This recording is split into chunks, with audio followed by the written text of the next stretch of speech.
Hello, everyone, and welcome back to another of these SWW interview shows. I'm Mike, and today I have with me, I swear for not a part two, not a repeat, not any of that stuff, a special guest from the West Coast. To get started, could you please tell us your name and the game we're here to talk about? Hi, thanks for having me on. This is John Watson. I'm working on a game called Gravity Ace. It's a multi-directional cave flyer arcade game inspired by some classics like Thrust and Gravatar and Solar Jetman. And I've been working on it for a couple of years, and it's out in early access right now, and I'm happy to talk about it with you. Great. So let's get us started. So I want to use some of the terms that you just used right now. I think it was multi-directional. And so, I'm curious in your head then, kind of as you say these things, obviously I think I can understand it, but not everyone probably understands kind of this broader definition of what all this means from a technical point of view, from an arcade point of view. Sure. Yeah, I'm not sure I fully understand it either. I mean, one of the problems that I've run into, and this is my first commercial release, right? I've done lots of game jams and I've done lots of prototypes and that sort of thing. But when you do a commercial release and you put it up on Steam or something, they want you to tag it, right? They want you to categorize it in some way, right? So it's kind of a struggle to figure out what is the genre, what is the category, and you kind of got to summarize it into these easy to digest bits, right? So the game is played from a side view perspective, kind of like a platformer, right? Like Mario or something. There's gravity that pulls you down. Multi-directional shooter just means I'm going to use some more jargon here, but like a twin stick shooter. I agree. I think of it too. Kind of aim and move in different directions at the same time.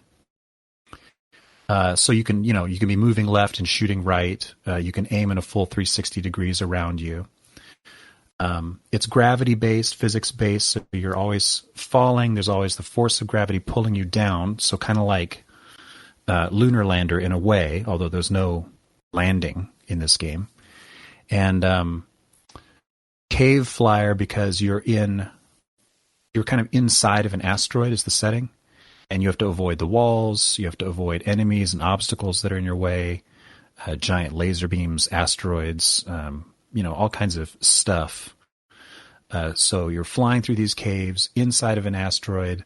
Kind of picture it like that scene from Star Wars, right, where they fly into that asteroid and there's a monster inside.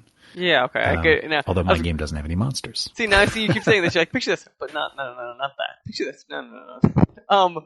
Let's talk about then kind of. It's all. I mean, one of the problems with my game is that it's older, and I imagine a lot of your audience is probably too young to have ever played Thrust or Gravatar in an arcade. So a lot of it is old, but it's new. You know what I mean? Yeah, so one of the games when we've talked in the past is kind of I compared it to Velocity 2X, and you compared it to, I think it was Space Junk Monsters, are probably games that people are probably more familiar with. Pixel Junk Shooter, yep.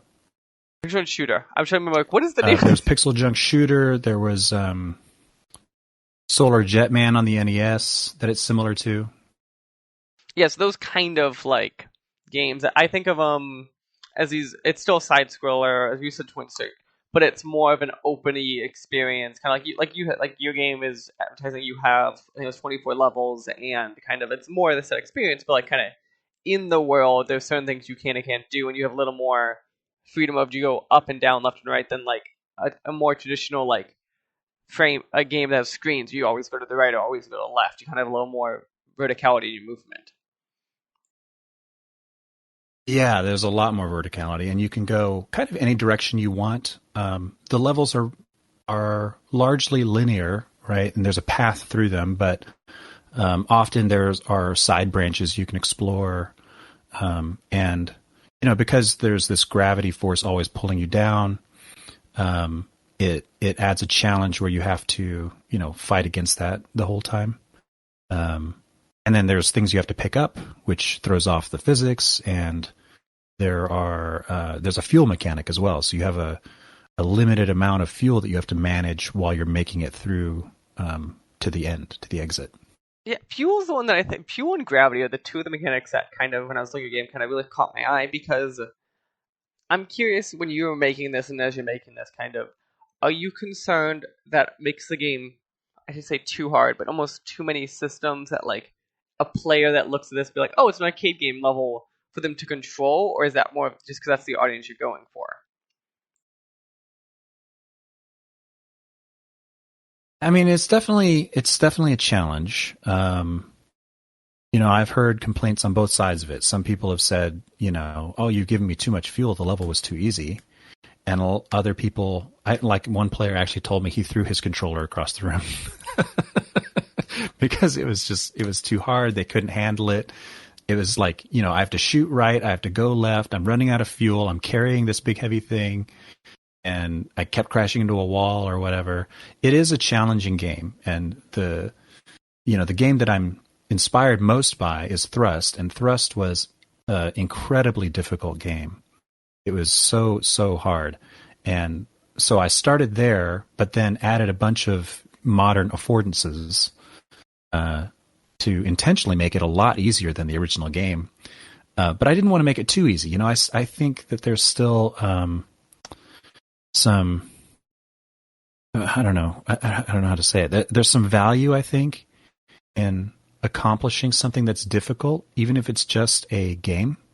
You know what I mean? There's to play the game well and to accomplish it at a high level, you have to have a little bit of skill.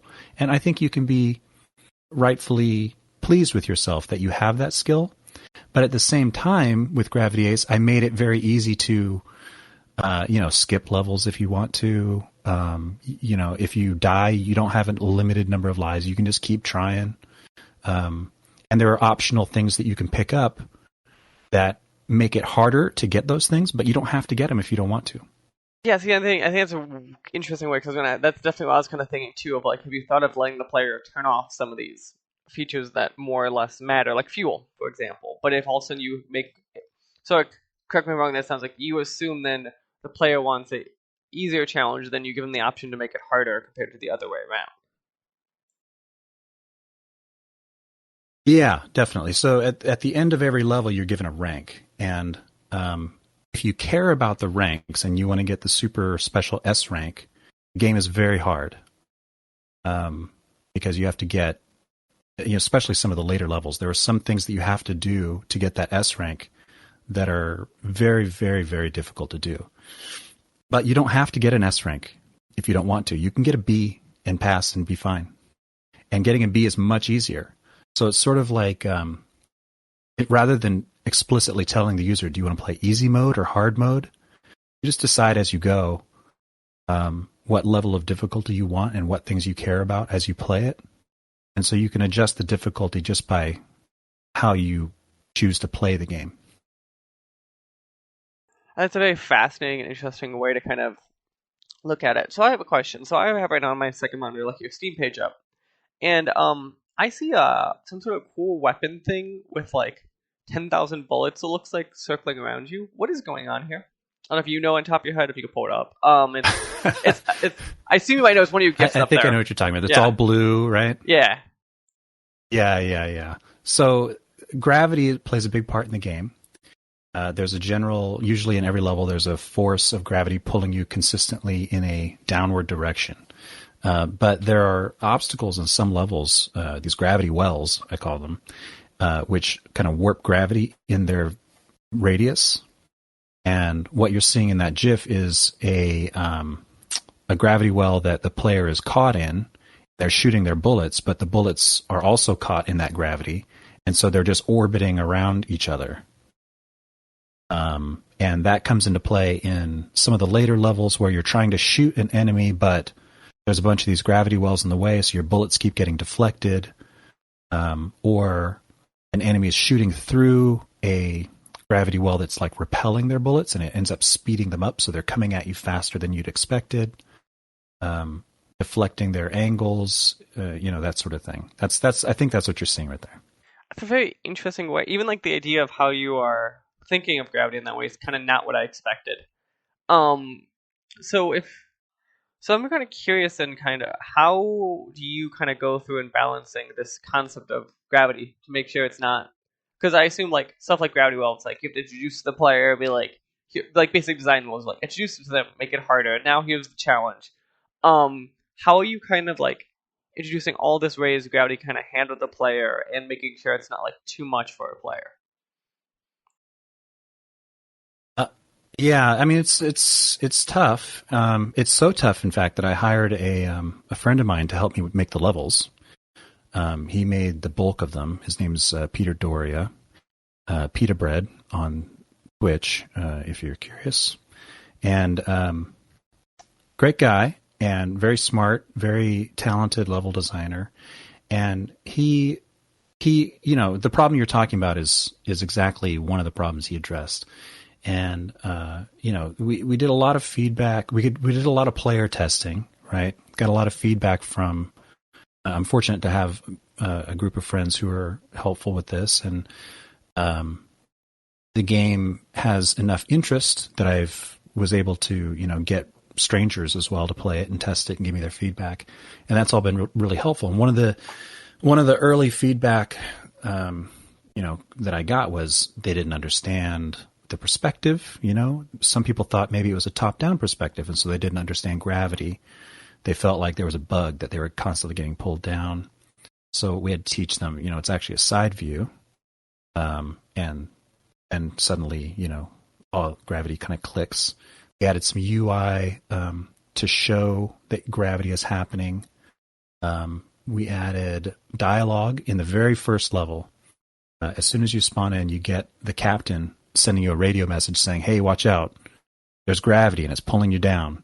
And if you don't move, get a second radio message that says, look, you're about to die unless you fly up. There's gravity pulling you down.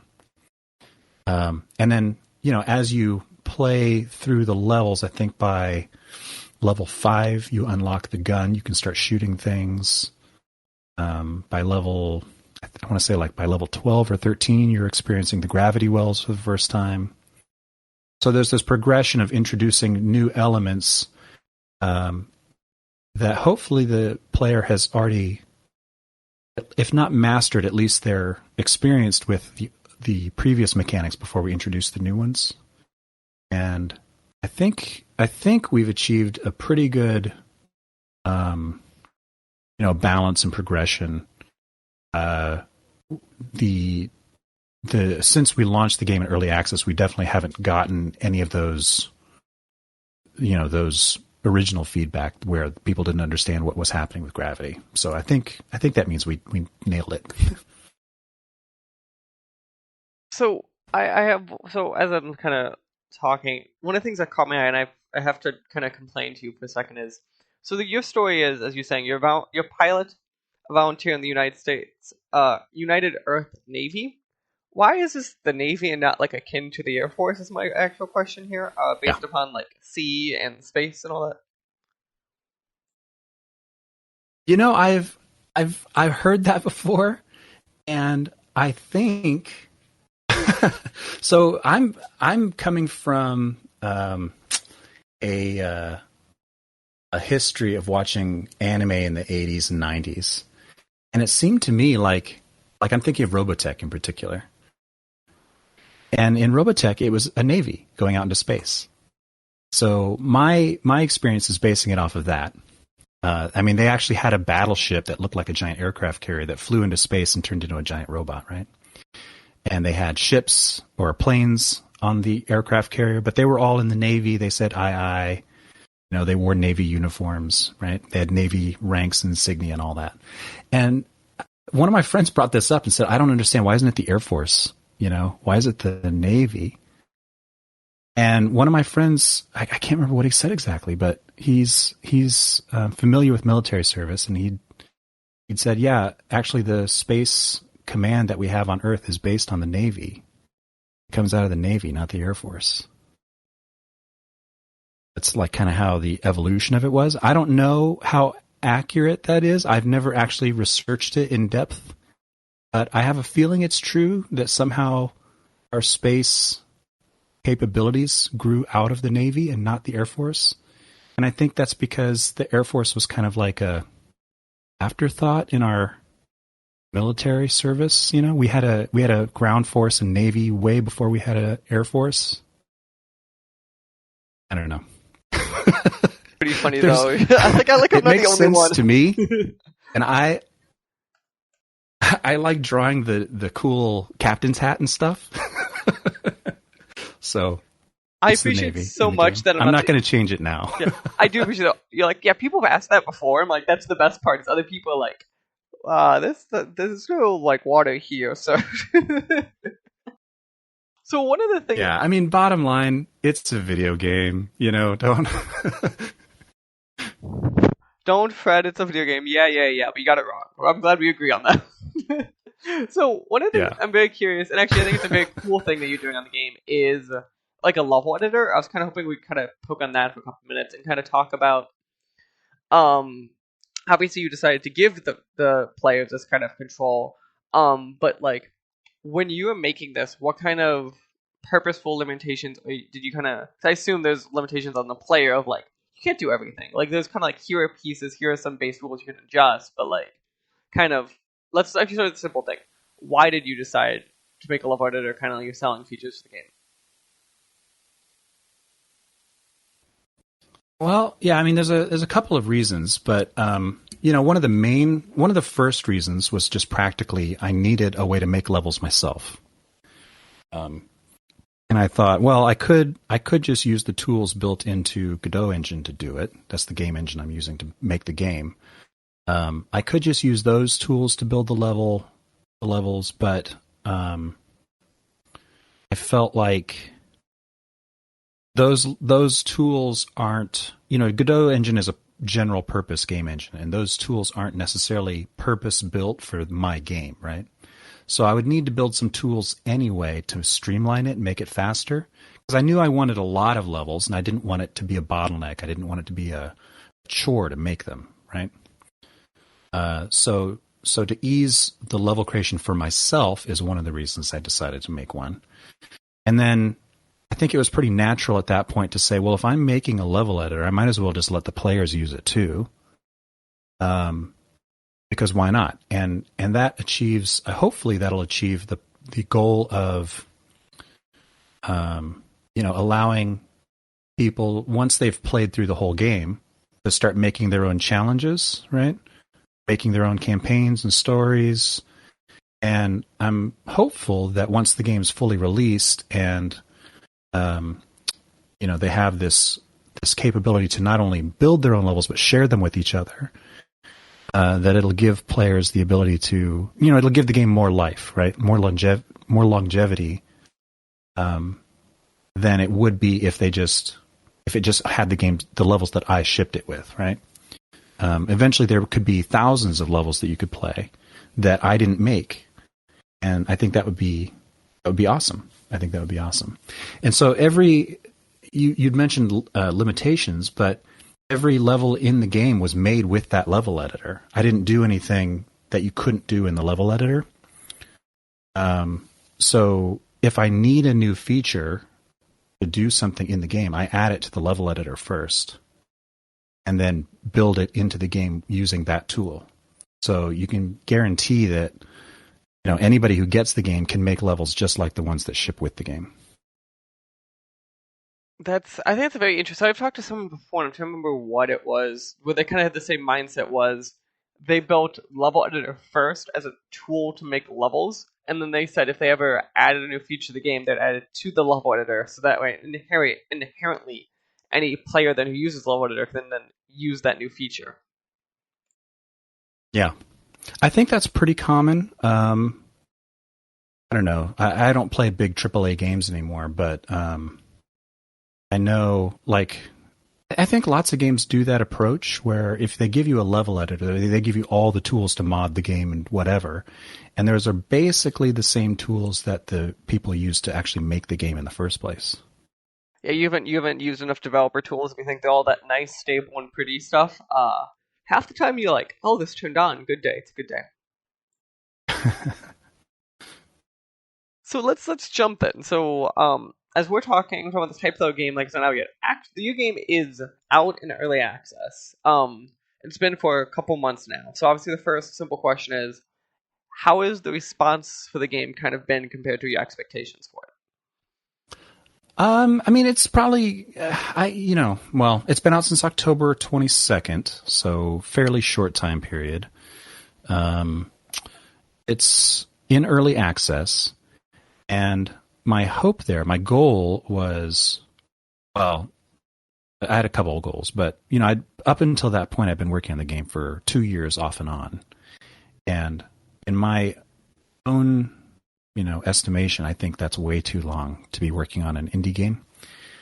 Just incredibly way too long. The game, I had hoped initially to be done with it in 6 months.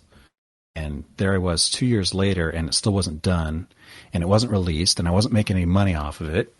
And, probably another year or so needed to finish it, and I just needed it off my plate. So early access it is, right? And then the goal there is really it wasn't to release it, right? And say, here it is, everybody, it's done. Here's my full marketing blitz. Everybody go buy it, right? That wasn't the goal. The goal was just get it out there and move on to the next stage of development, right? Where I've got actual people who've paid money for it, who are not that I can't trust the opinions of my playtesters or people who are my friends, but I think there's an objectivity that comes with. Yeah, I mean, if a stranger pays $15 to buy your game and then tells you something about it, I think there's some weight to that, right?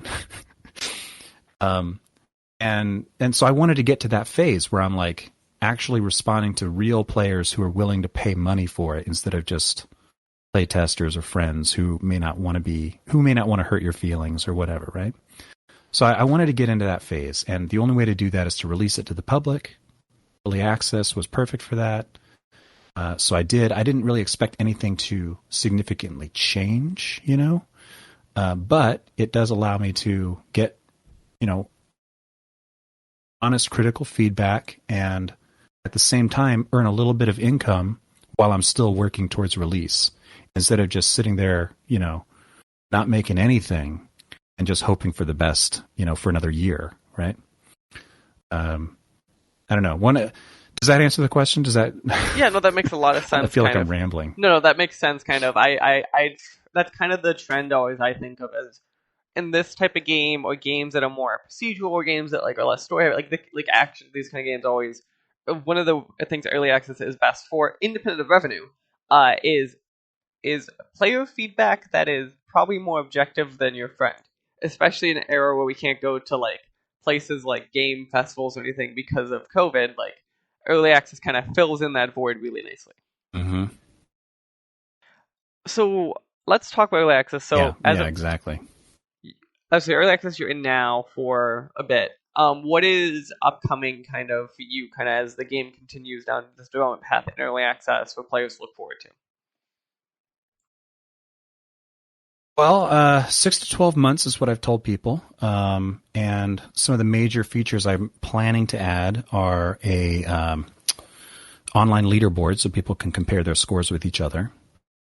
Being able to build levels and share them with other players. So some sort of, build a level and then say, hey, do you want to share this with the community? You can upload it. You can browse levels that other people have made, download them, play them. Beyond that, just a lot more content for the game. There's one big area right now with 24 levels. Excuse me. But I want to add a boss fight to the end of that. So that's one more level with a boss. And then maybe 2 more areas, maybe just 1 more area. And that new area will have, new enemy types, different obstacles, different art style, more things to contend with that aren't just the same things you saw in the first 24 levels. Possibly a 3rd area. It depends on how things go, but yeah, eventually like a 3-act structure, right? Like Star Wars. Star Wars Empire and Return of the Jedi, right? Where you're finally victorious against the aliens invading our galaxy.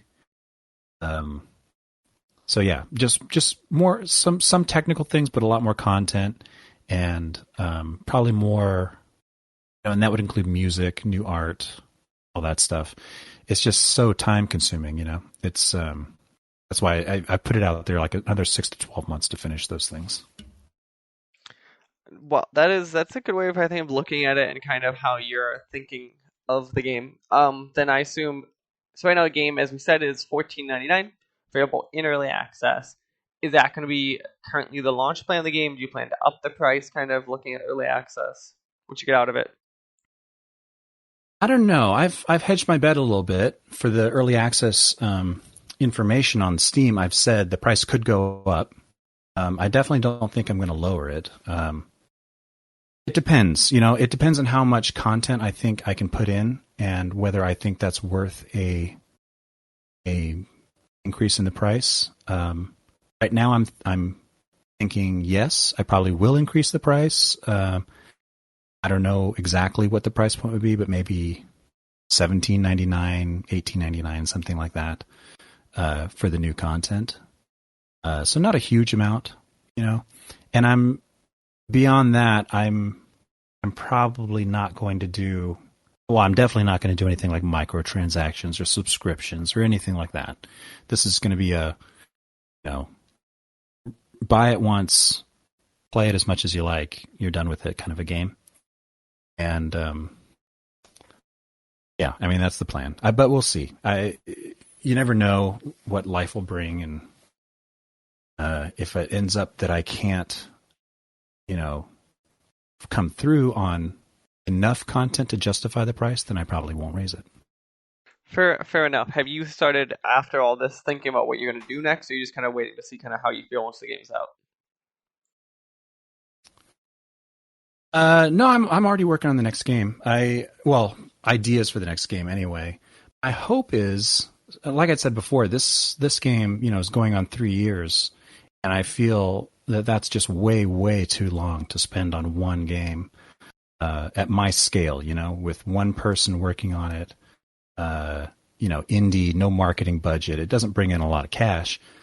But so I figure I need to do 2 games a year, right, to make it more sustainable. And the only way to do that is to do shorter games that I can do in 6 months. And what I'm hoping is I can sort of work on 2 at the same time.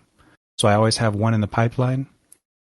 And as I release one, you know, the next one's kind of ready, already in development, and they'll overlap, you know, a bit. And the next one will come out, and, you know, a few months before that next one comes out, I'll have already started on prototypes for the third one. That's kind of the plan. I don't know. I've never done it before. I don't know how that's going to work out. Yeah. I want to say thank you for taking time out of your day to sit down and talk to me about Gravity Ace. To kind of close out here, if you could tell us where people should go check it out, obviously on Steam, if there's anyone else you want to go check it out, Twitter, all that fun stuff. Yeah, you can go to, I appreciate it. Thank you very much for having me on, and thanks to all your listeners for listening. You can go to gravityace.com, and all the links are there. You can gravityace.com, and then you can click to Steam. You can buy it on itch. All the links to the Discord, the Twitch, live streaming I do every week. I do a development log, like live development of it, if you're interested in that sort of thing. YouTube channel, all that stuff, Twitter. Gravityace.com is where you'll find everything. Perfect. Well, John, thanks again, and enjoy the rest of your day. Thank you very much. You too. This episode is partially brought to you by the Humble Choice program. Did you know Humble Bundle has a great monthly subscription service that lets you get a ton of video games every single month? That's right, from plans range from $5 to $20 a month, you get a hold of a bunch of free games they have available to you. And you can use our code down in the description below to go and sign up. It would help our podcast and help you see what great games are available for you this month. Hello, everyone, and welcome back to another of these interview edition episodes of the SWW show. I'm Mike, and today I have with me a special guest from all the way around the world. I'm not quite sure. It is literally around the world. I'm just not quite sure where around the world from a distance point of view. If it's more east, more west, all of that fun stuff. Could you please, sir, tell us your name and the game we're here to talk about? Sure. Well, first of all, thanks for having me. I'm Vasily Tadev. I'm the lead games producer for Gravewood High. First off, I'm glad you pronounced your name, because I was not quite fully sure. Because we've been emailing back and forth, and I kept being like, I don't know how to pronounce this. Yeah, I get that. It's Vasily, but you can call me V. That's what my friends call me. It just makes it easier. Yeah, V might be what I stick with, because it's less likely I'll butcher V than your actual name. which I'm not always the best with pronouncing names to begin with. And it's definitely a very Russian name you have. Oh yeah. The most often I get recognition is, oh, you're that sniper from Enemy at the Gates. That's the movie that everyone seems to recall fairly often. Wow. Okay, nice. So we're talking about Gravewood High. To get us started, can you give us either your elevator pitch or kind of how you describe Gravewood High? Sure. I'll give you the official description, and I'll give you the shorthand description. So the official description is, it's a highly replayable stealth horror game set in high school with destructible environments, randomized level layouts, and a smart opponent that sort of shifts and develops new abilities as you move from level to level. The shorthand version would be, it's like Hello Neighbor, but hopefully deeper, more replayable, and more interesting. I think caught onto what I was going to say is, instantly I think your game reminds me of I want to say a more stylized version or something akin to that than Hello Neighbor. So when you were making this, I don't actually know when you guys started making this, was Hello Neighbor kind of the cultural thing it is at the time, or you guys influenced by it, or you were making this in tangent and then you saw Hello Neighbor come off and go, oh crap? Well, I'd say that the team definitely was inspired by it, but the way this game actually came to be is, it started off as a publishing project. So an external team of Russian developers based in Moscow came to us with a game concept. And back then it was a puzzle action game. It's called The Arsonist. I think you can still find it on Steam, an outdated page. So basically, they approached us with this game, and in that game, you sort of played the role of the arsonist, obviously. So you just had to run around, you were on a time limit, and you had to burn down as many things in a building as you can to score points. In its own right, it was a fun concept, right? But we looked at the market, and this is what our publishing team generally does. We'll look at the market segment that we're targeting the game. How do we position it? How to make it stand out? What can we expect in terms of its performance on the market? And we share all of our findings with the developers. And that's what we did. And turns out that in 2018, a typical game that was published using those same tags, puzzle, action, I think simulation was there as well. There were about 100 games released under these tags. The average price was about $6 or $7. And the median sales were less than 2,000 copies in its first year of release. So an indie developer that didn't come from a well-known, widely known studio, an indie darling, that didn't have a famous brand, this is what they would expect, the most typical scenario in terms of releasing a game in the puzzle, action / simulation segment in 2018 on Steam. And we shared our findings with the developers. And, for some developers, 2,000 sales in the first year of release seems okay. But, to us, as well as the Evil Co., the developers behind Gravewood High, it seemed on the lower end.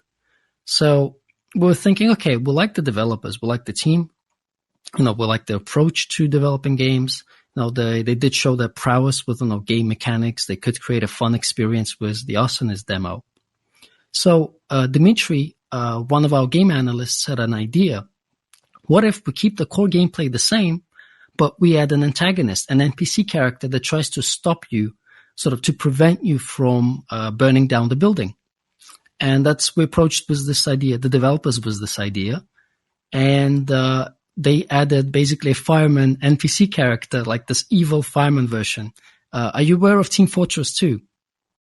Remember the pyro character? Right, yeah, that makes sense. Yeah, that's the kind of fireman that we had as an NPC opposing the player in the game. And it was fun. Basically, instead of just simply running around trying to score a high, sort of gain a high score, now you sort of had to be tactical about it. You had to hide from the NPC fireman. You could distract him. So you could burn down a pile of, let's say, cash if the building was a bank. And while the fireman was trying to put out the fire in one place, you would move to the next room and sort of burn down the rest of the room. So we added that it increased the tension of the game, increased the game's pace, while also giving enough variety, because it was, sometimes you had to run from the fireman, sometimes you had to hide from that fireman. So it created this interesting dynamic with a character. So then we thought, okay, we have this cool mechanic. How about we change the game setting?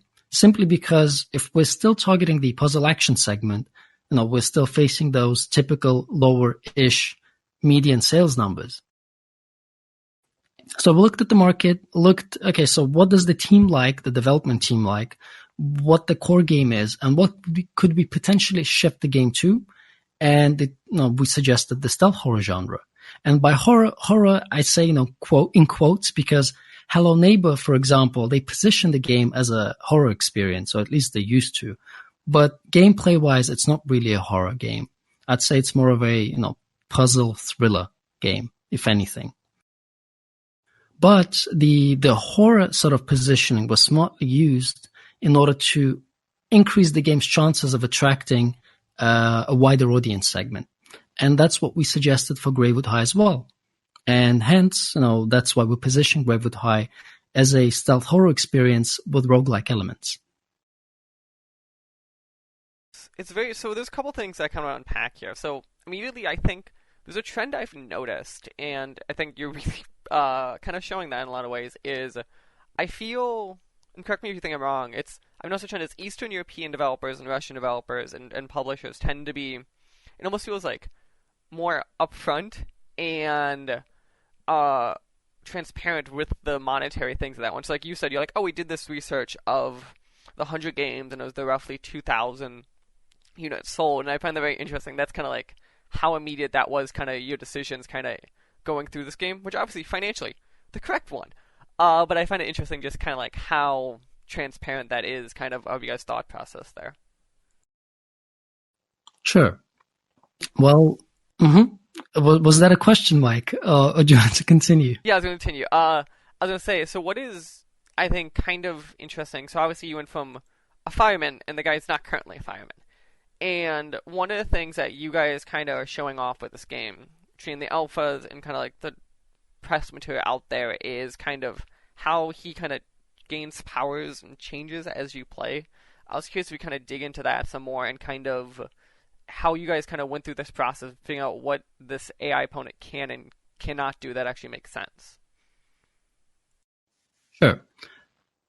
So let's basically two questions in one, I'd say, right? So the first one would be, I'll just say that our goal was never simply just to make a clone of Hello Neighbor, because to be honest, that would be boring and actually risky. Because if people want to play Hello Neighbor, they'll just play Hello Neighbor, Secret Neighbor, Hello Neighbor 2, and however many other versions of that game the original developers will make, and that's perfectly fine. So we understood immediately that, hey, we're gonna do something, we're gonna do a bit more with this game than just simply make a clone of that game. And hence, where the powers, the roguelike elements come into play, the randomized level layouts, the destructible environment, and the antagonist, the teacher, developing new powers. Because we wanted to create a more roguelike take on the typical stealth horror game experience.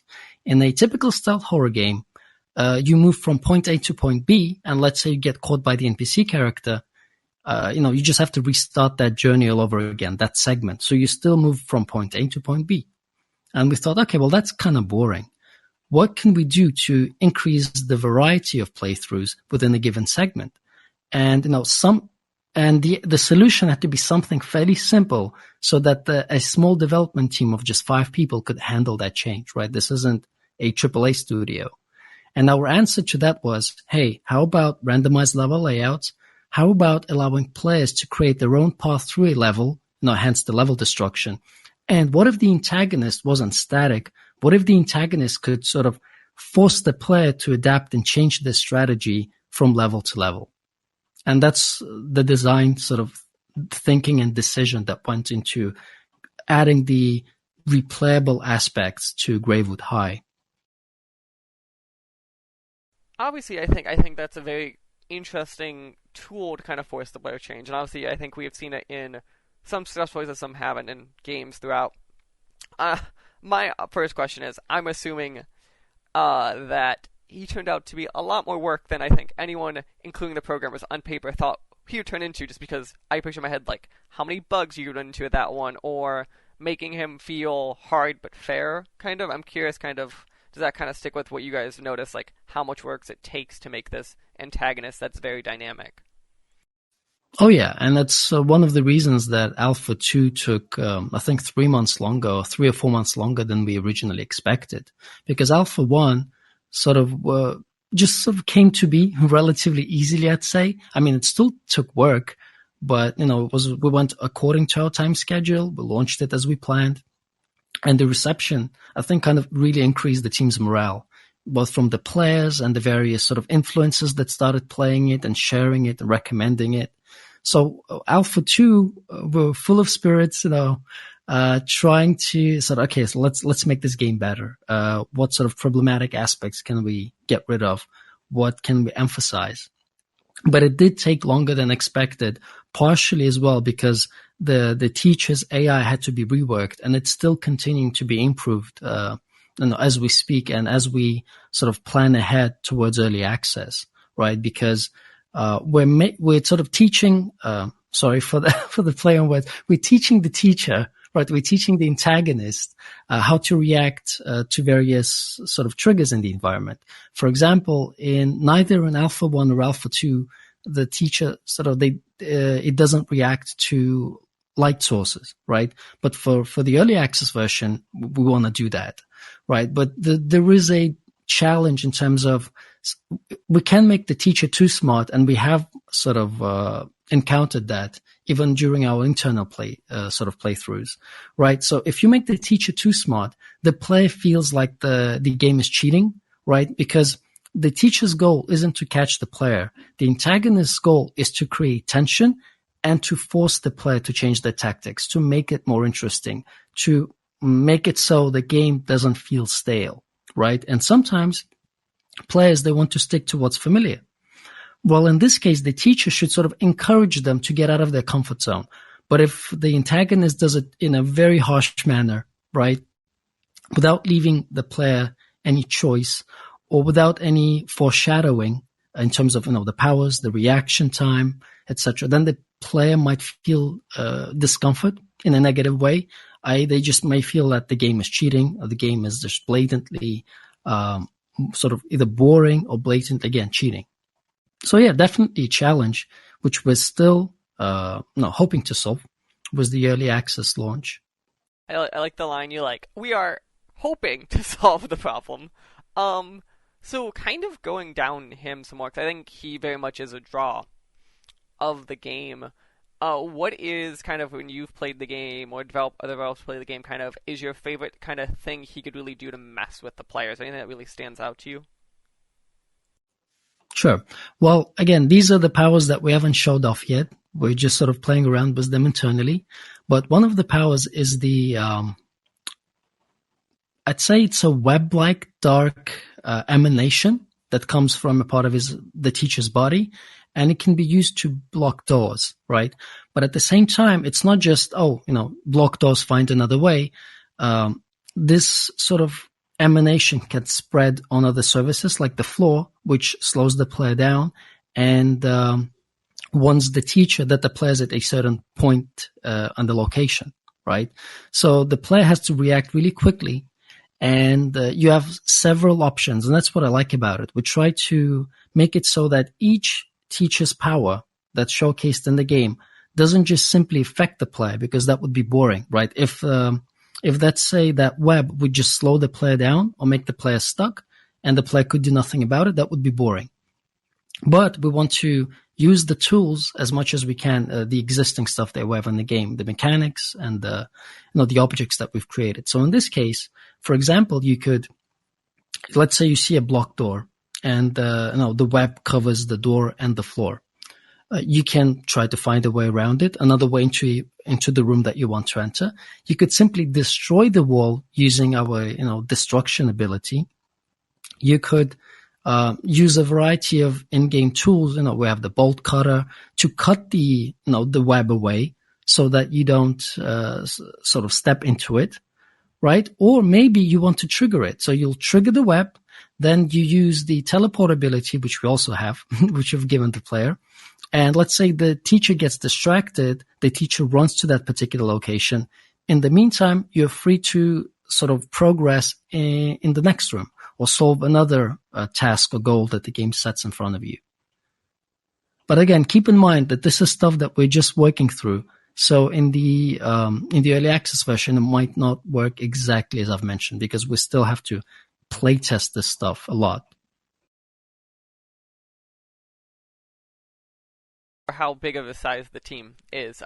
Sounds very impressive, and the technology there kind of is very interesting. I go back to, I think the biggest concern I have whenever I hear ideas like this is you have obviously the issue where developers at a certain point know the game really well, so they get really hard at figuring out the actual difficulty of the game. I'm curious if you guys are doing anything during this development front, whether it be more playtesting or stuff like that, to kind of alleviate that initial problem that developers run into of that they'll just become too good at the game for their own good. Oh yeah, definitely encountered this problem with basically any game that we work on. The team loses any sense of sort of objectivity, right? Not if there was one to begin with, but it is an issue. So what we do to alleviate that is we do host, or used to host before the pandemic hit. We used to host frequent playtest sessions with members of the target audience in our office in Kaliningrad, right?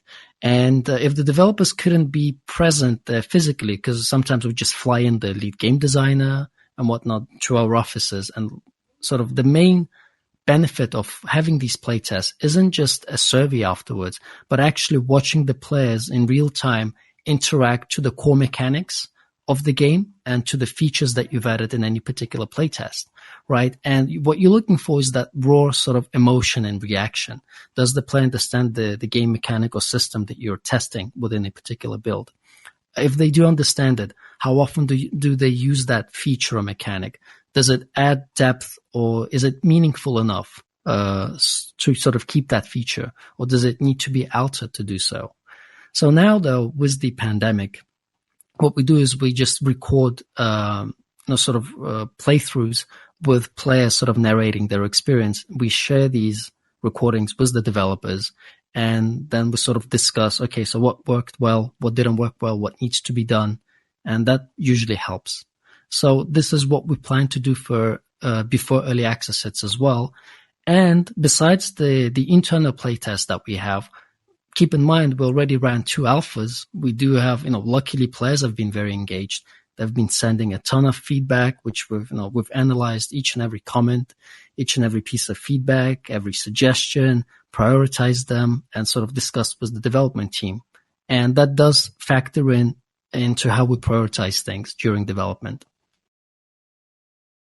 That is, I think, very interesting, and I'm curious then, obviously, because there's a small global pandemic happening at the time, kind of. Has that changed how you guys are testing stuff right now, or are you just kind of putting extra precautions in place and still trying to test the most you can? Well, simply because our team, the HeroCraft PC publishing team, we work with a variety of developers, and I don't think any of them are actually in Kaliningrad, to be honest. These are all even internal teams, because HeroCraft has offices, several offices. Even for our internal titles that we work together on with different teams within HeroCraft. Now, these teams are based at different sort of cities and towns. So yeah, I don't think it has affected us that drastically. And we just shifted the as I've mentioned, shifted the focus from hosting the playtest in our office to, hosting the playtest whenever or wherever. Okay, no, that makes perfect sense. So I have one final question for you, which is the one that you saw coming a mile away, kind of. Right now, the game is slated on Steam for spring 2021. Is the goal still to be somewhere in that window? Do we have a more clear window at this time, or what is the game looking like for coming out? Yeah. Well, yeah, we're still slated for that release window, and we're hoping to release the game by May 2021. And the early access version will include the first level, the first finished level from the final version of the game. And we're adding more stuff like, as I've mentioned, we're increasing the amount of content. We're improving the teacher's AI. We're adding more narrative elements because we teased them a little bit, both in the game and outside of the game. We have like several different websites and Facebook sort of characters interacting with each other, sharing tidbits of the game's backstory here and there. So this was basically kind of work being done in the background, but now we want to bring the narrative elements to the game and actually get the players interested in what's happening inside that school, and hopefully get them motivated enough to keep learning and finding out what's going to happen was the story contained within Gravewood High. We'll probably also be launching a cool ARG-ish experience with some cool prizes to win for players as a way to sort of warm the players up and get them excited before early access hits in spring. So yeah, it's still we're still targeting spring. I mean, keep in mind that early access will contain only one finalized level, and that's basically our way of getting our feet a bit more wet. Because with the previous two alphas, let's say we want to take the temperature, so we only dipped in a finger or two, right? But now it's time to actually place our feet and test it out and see whether players are engaged enough with the game. And actually, one more question kind of on that front, because I don't know if I heard it. I know monetary translations are weird.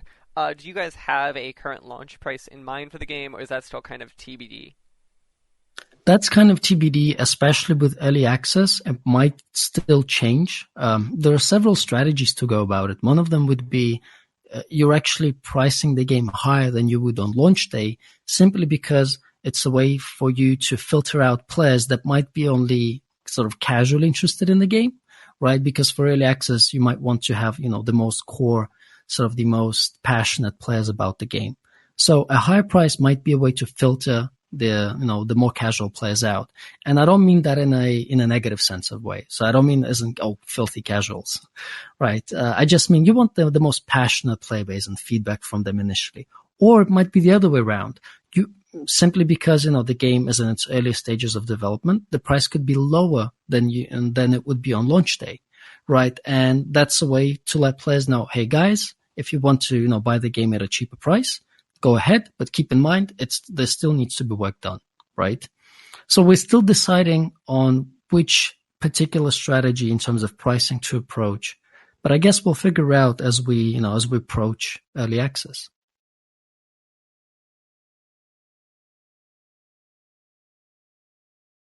You have taken out of your very busy day, I bet, to talk to me about Gravewood High. If people wanted to learn more about the game, where would they go check it out? Thank you. Well, you can go to the game's website, gravewoodhigh.com, or to the game's Steam page. Just search Gravewood High on Steam. Avi, thank you for your time today, and enjoy the rest of your evening. Thank you, Mike.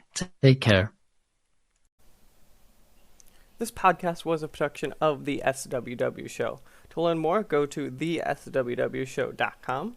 Remember, you can follow the show on Twitter at the SWW Show. You can follow me at Mikey_Maroney. You can follow AJ at LowSeatBoy. Remember, new episodes premiere on Friday, 9 a.m. Central Time on anchor.fm/SWW and podcast services around the globe.